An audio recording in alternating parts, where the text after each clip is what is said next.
Bismillahirrahmanirrahim. Assalamualaikum warahmatullahi wabarakatuh. Alhamdulillahi wahdah, salatu wassalamu ala man la nabiyya ba'dah, wa ala alihi wa ashabihi wa mawalah, wa la hawla wa la quwwata illa billah. Amma ba'd, para penonton yang dirahmati Allah Subhanahu wa taala, puji syukur kita aturkan kehadirat Allah Subhanahu wa taala atas karunia-Nya sehingga sampai detik ini kita masih diberikan karunia kesehatan dan kesempatan oleh Allah Subhanahu wa taala. Salawat dan salam kita aturkan pada junjungan tercinta suri tauladan kita Nabi Agung Muhammad sallallahu alaihi wasallam beserta keluarganya dan para sahabatnya serta kaum muslimin yang masih komitmen di atas jalan yang dilalui baginda Rasulullah sallallahu alaihi wasallam. Para pemirsa yang dimuliakan Allah Subhanahu wa taala, ada pertanyaan yang sering muncul utamanya di bulan Sya'ban ini, ya, yaitu di mana ada sebagian orang yang ragu atau mempertanyakan tentang puasa di separuh kedua di bulan Sya'ban karena adanya informasi yang mereka dapatkan bahwa puasa separuh kedua di bulan Sya'ban itu adalah dilarang. Lalu bagaimana pembahasannya, penjelasannya?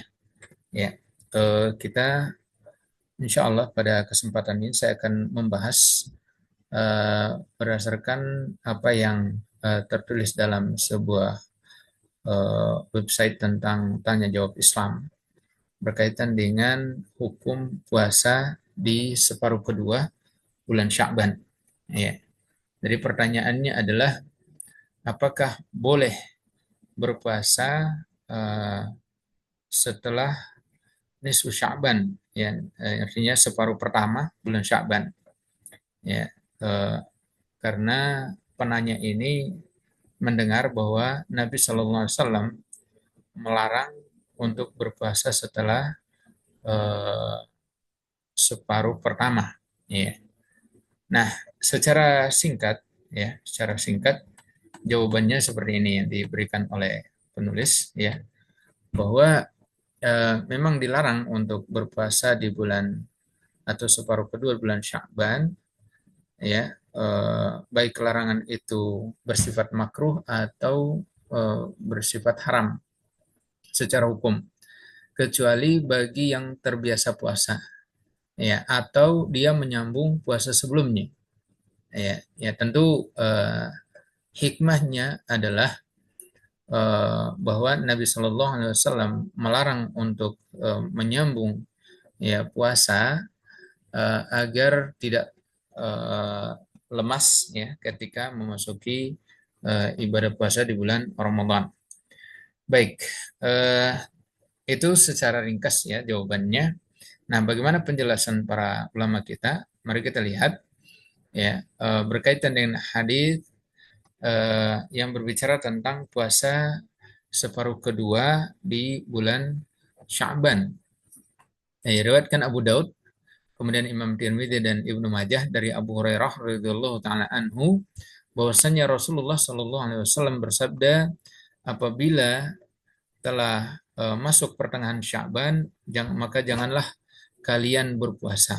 Hadis ini disahihkan oleh Syekh Albani dalam Sahih Tirmidzi. Ya. Hadis ini menunjukkan larangan Nabi Shallallahu Alaihi Wasallam untuk berpuasa setelah separuh pertama atau setelah nisfu Sya'ban, ya, yakni bermula atau dimulai dari hari ke 16, ya, hari ke-16 di bulan Sya'ban.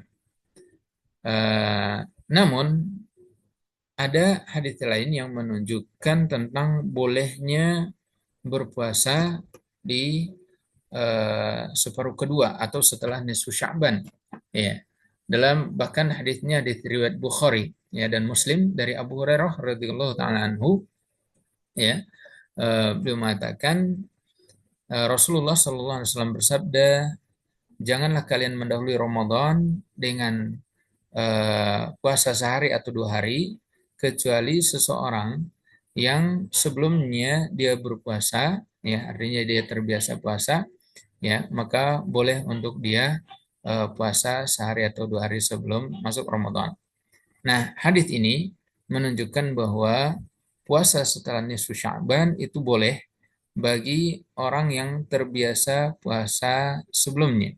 Ya, seperti seseorang yang terbiasa puasa Senin dan puasa Kamis, ya, Senin Kamis, atau kana yasumu yauman wa yuftiru yauman, ya, puasa Daud, ya. Kadang dia puasa sehari dan batal sehari. Ya. Jadi kalau orang yang terbiasa melaksanakan puasa Senin Kamis atau puasa Daud, maka boleh baginya untuk berpuasa sehari sebelumnya, ya, sehari atau 2 hari sebelum masuki bulan Ramadan. Baik.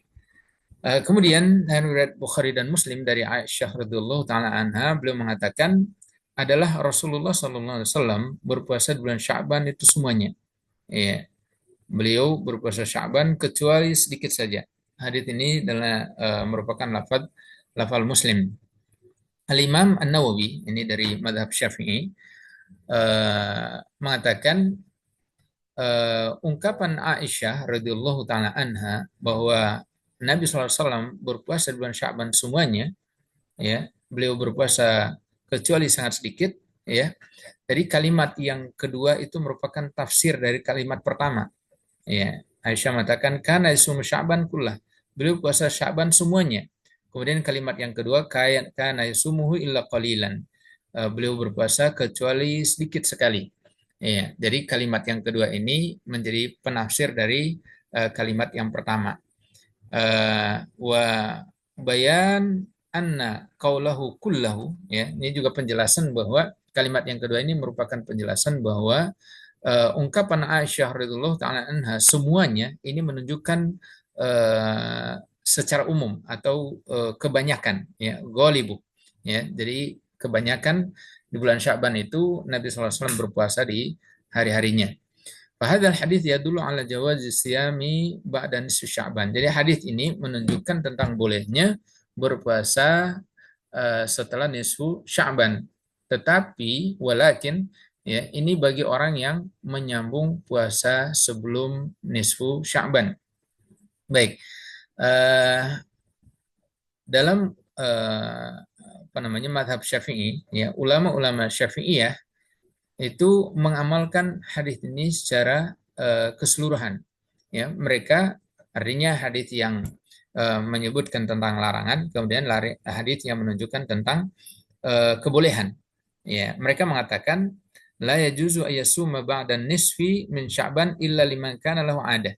Tidak boleh berpuasa setelah nisfu Sya'ban kecuali bagi orang yang terbiasa puasa atau menyambung puasa sebelumnya. Nah, ini dalam madhab Syafi'iyah. Madhab Syafi'i.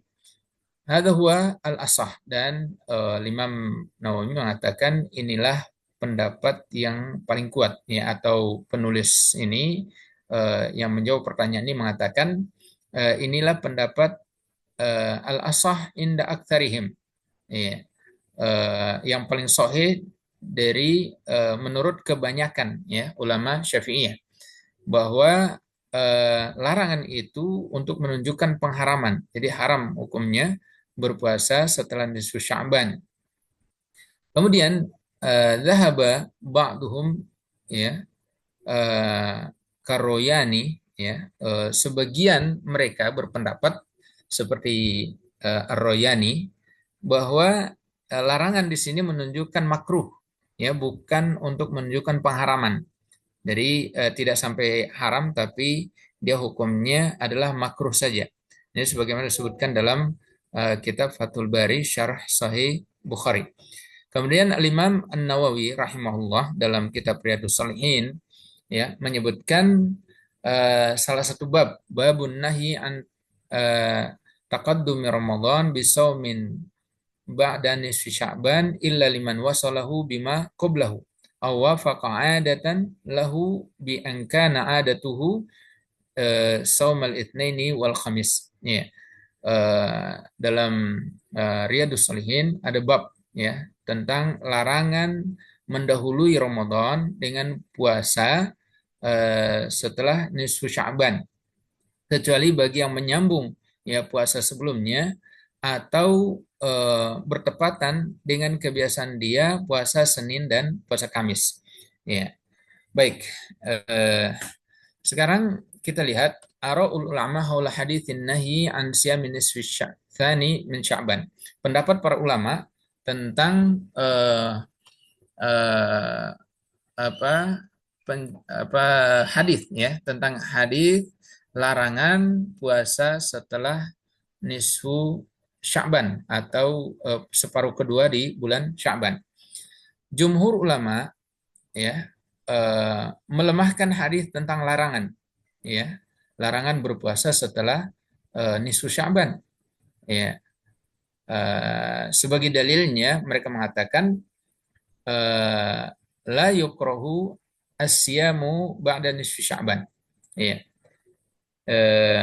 Mereka mengatakan bahwa tidak dilarang ya, tidak larang untuk berpuasa setelah nisfu Sya'ban. Baik. Kemudian qala al-Hafidz, qala jumhurul ulama, Al-Hafidz Ibn Hajar Al-Asqalani ya, beliau mengatakan jumhur ulama mengatakan boleh berpuasa sunnah ya tatawuan setelah nisfu Sya'ban ya, wa dha'aful hadits al-warid fihi. Mereka melemahkan hadis tentang larangan ya untuk berpuasa di dalamnya. Qala Ahmad ibnu Ma'in ya, Ahmad bin Ma'in mengatakan bahwa hadis ini adalah hadis yang mungkar ya, dalam kitab Fathul Bari. Wa mimman dha'afa kadzalika al-Baihaqi wa Tahawi ya. Hadis ini juga dilemahkan oleh Imam Al-Baihaqi dan juga Imam At-Tahawi. Ya. Kemudian Al-Imam Ibnu Qudamah menyebutkan dalam kitab Al-Mughni bahwa Imam Ahmad mengatakan tentang hadis ini, beliau mengatakan laisa huwa bimahfud. Ya, hadis ini ya tidak dihafal, artinya tidak diamalkan. Wa sa'alna anhu Abdurrahman ibn Mahdi ya. Imam Ahmad mengatakan kami bertanya tentang hadis ini kepada Abdurrahman bin Mahdi. Falam yusahihu, beliau tidak mensahihkan hadis ini, walam yuhadditsni bihi, dan beliau tidak meriwayatkan hadis ini kepadaku. Wa kana yatawaqqahu. Qala Ahmad ya, beliau menghindarkan ya dirinya dari mengamalkan hadis ini. Kemudian Ahmad mengatakan wal ala'u thiqatun la yungkaru min hadithihi ila hadza. Ya, hadis ini diriwayatkan dari Al-Ala, dan Al-Ala ini adalah orang yang terpercaya dan hadisnya tidak dipungkiri ya, tidak diingkari kecuali hadis ini, hadis tentang larangan untuk puasa nisfu Sya'ban. Wal Ala huwa Al-Ala bin Abdurrahman yarwi hadzal hadis an abihi. Jadi Al-Ala di sini adalah Al-Ala bin Abdurrahman yang meriwayatkan hadis ini dari bapaknya, dari Abu Hurairah radhiyallahu taala anhu. Ya. Lalu apakah para ulama sepakat ya dengan pendapat ini yang mengatakan bahwa larangan itu bukan untuk menunjukkan ya apa namanya pengharaman atau makruhnya ya, bahkan hadisnya adalah hadis yang lemah ya tentang larangan itu. Maka Al-Imam Ibnu Qayyim rahimahullah itu menjawab dalam kitab Tahdzibus Sunan ya. Beliau menjawab tentang hadis ini kepada orang yang mengatakan bahwa hadisnya lemah ya. Beliau mengatakan bahwa hadis ini adalah sahih sesuai dengan syarat Imam Muslim ya, wa in tafarrada al-Ala, walaupun hadis ini hanya diriwayatkan oleh Al-Ala ya, la yu'addu qadihan fil hadithi li'anna al-Ala thiqatun ya. Walaupun Al-Ala ini Al-Ala bin Abdurrahman meriwayatkan hadis ini sendiri ya, namun tidak dianggap jelek ya, karena beliau adalah orang yang terpercaya ya. Wa qad akhraja lahu Muslimun fi sahihi adad ahadits. Imam Muslim ya meriwayatkan dalam sahihnya hadis dari Al-Ala bin Abdurrahman ini, banyak hadis dari bapaknya dari Abu Hurairah radhiyallahu taala anhu. Wa katsirun minas sunan tafarrada biha thiqat anin nabi sallallahu alaihi wasallam wa qabilathul ummatu wa amilat biha, ya. Dan eh, banyak ya eh, dari sunnah Nabi SAW yang diriwayatkan secara sendiri ya oleh orang-orang yang terpercaya ya dari Nabi SAW, dan umat Islam menerimanya bahkan beramal dengannya ya. Kemudian Imam Ibnu Qayyim mengatakan wa amma dhannu mu'aradatihi bil ahadits dalah ala siyami Sya'ban, ya, adapun persangkaan bahwa dia bertentangan dengan hadis yang menunjukkan tentang bolehnya puasa bulan Sya'ban, ya, fala mu'aradata bainahuma, sesungguhnya tidak ada pertentangan antara keduanya, ya. Wa inna tilkal ahadits tadullu ala shaumi nisfihi ma'a ma qablah, karena hadis-hadis itu menunjukkan ya yang dimaksud adalah puasa setelah nisfu Sya'ban yang merupakan ikutan dari puasa sebelumnya, ya. Wa ala shaumi al-mu'tad fi nisfi tsani, ya. Kemudian puasa bagi orang yang terbiasa memang puasa ya untuk separuh kedua, ya. Wa hadithul ala yadullu ala al-man'i man min ta'ammudi saumi ba'da nisfi la li'adatin wala mudhafan ila ma qablahu. Ya, jadi larangan dalam dalam hadits ala yang dilemahkan oleh jumhur ulama itu sebenarnya hadisnya sahih menurut Al-Imam Ibnu Qayyim, dan ini menunjukkan bahwa larangan ini bagi orang yang apa sengaja untuk berpuasa pada nisfus tsani atau pertengahan kedua saja, ya. Adapun bagi yang terbiasa puasa ya atau menyambung dengan puasa sebelumnya, maka itu tidak bukan merupakan larangan yang masuk dalam hadis ini. Kemudian Syekh bin Baz itu ditanya ya tentang hadis larangan puasa setelah nisfu Sya'ban, dan beliau mengatakan hadis ini adalah sahih ya sebagaimana yang disebutkan ya atau yang dikatakan oleh Al-Ala ya, Syekh Nasiruddin Al-Albani ya, eh, ya maaf, beliau mengatakan bahwa hadis ini sahih sebagaimana disebutkan oleh Syekh Albani ya, Syekh Albani. Wal muradu bihi an-nahyu an ibtida'is shaum ba'da nisf. Jadi yang dimaksud dengan larangan berpuasa di sini adalah larangan memulai puasa setelah nisfu Sya'ban. Iya. Amma man shoma aktsara syahri, adapun orang yang puasa kebanyakan di bulan Sya'ban, artinya banyak hari dia berpuasa atau semua hari ya, maka dia telah sesuai dengan sunnah. Ya, ini disebutkan dalam Majmu' Fatawa Syekh bin Baz. Kemudian Syekh Al-Utsaimin, Muhammad bin Shalih Al-Utsaimin dalam Syarah Riyadhus Shalihin ya, beliau mengatakan hatta lo sahal hadits fannahyu fihi laisa litahrim. Sekiranya hadis ini pun sahih, maka larangan itu bukan untuk menunjukkan pengharaman ya, akan tetapi dia hanya untuk menunjukkan makruh saja, tidak sampai pada tingkat pengharaman ya, sebagaimana pendapat itu dipilih oleh sebagian ulama ya rahimahumullah ya, kecuali bagi orang yang sudah terbiasa ya, fa innahu yasumu walau ba'da nisfi Sya'ban, ya maka dia berpuasa walaupun setelah nisfu Sya'ban. Wa khulasatul jawab ya. Nah, kesimpulannya adalah bahwa dilarang ya berpuasa setelah nisfu Sya'ban ya, eh, ya ada dua kemungkinan ya. bisa menunjukkan makruh atau menunjukkan pengharaman, ya, kecuali bagi orang yang sudah terbiasa berpuasa atau orang yang menyambung puasa sebelumnya, ya, sebelum nisfu Sya'ban. Wallahu a'lam. Kemudian yang berikut adalah al-hikmatu minan nahi an asyam fin nisfi tsani min Sya'ban. Apa hikmah dari larangan berpuasa di pertengahan kedua di bulan Sya'ban? Fa in qila, ya maaf, wal hikmatu min hadzal nahi, ya, hikmah dari pelarangan ini adalah bahwa tatabu'us siyam qad yad'ufu an siyam Ramadan. Ya, terkadang puasa yang berkelanjutan, ya, setelah separuh kedua di bulan Sya'ban itu bisa melemah, ya, untuk bisa berpuasa di bulan Ramadan. Ya. Fa in qila, apabila ada yang mengatakan wa idza shoma min awwal syahr fa huwa asyaddu dha'fan.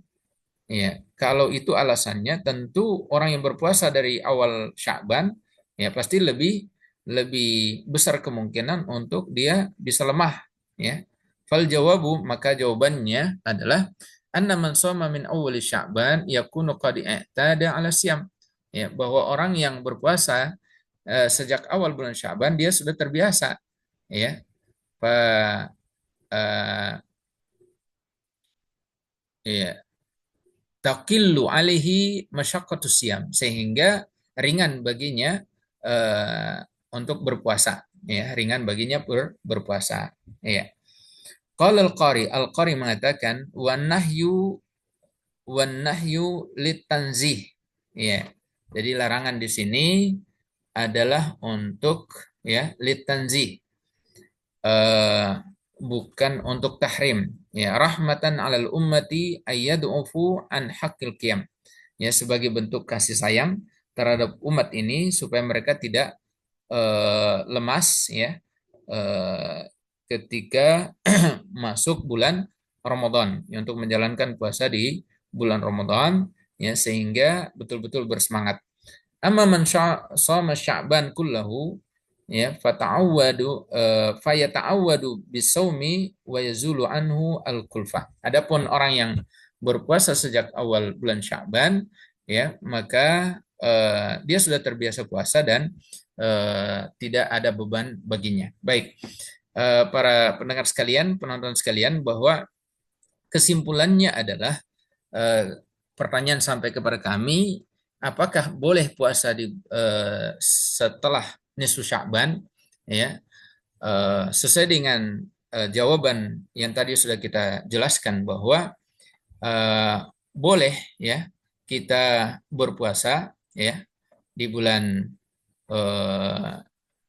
bulan Sya'ban, ya, dengan catatan, ya, terutama di separuh kedua bulan Sya'ban, ya, boleh dengan catatan, ya, bahwa yang pertama dia memang sudah terbiasa, ya, terbiasa puasa, misalnya bertepatan puasa Senin Kamis atau bertepatan dengan hari-hari di puasa Daud. Atau alasan yang kedua adalah karena sebelum nisfu Sya'ban dia sudah berpuasa memang, ya, maka boleh baginya untuk berpuasa setelah nisfu Sya'ban. Demikian jawaban kami. Mudah-mudahan Allah memberikan kita ilmu yang bermanfaat dan muskilah atau persoalan yang ada di tengah-tengah masyarakat itu tidak lagi menjadi kebingungan bagi mereka. Jadi jelas hukumnya bahwa boleh bagi yang terbiasa, adapun yang yang belum terbiasa puasa kemudian mengkhususkan setelah nisfu Sya'ban berpuasa, maka masuk dalam pelarangan Nabi sallallahu alaihi wasallam, idzan tasafa Sya'ban fala tasumu, ya, kalau masuk nisfu Sya'ban maka janganlah kalian berpuasa. Allahu a'lam wa sallallahu wasallam ala nabiyina Muhammad walhamdulillahirabbil alamin. Assalamualaikum warahmatullahi wabarakatuh.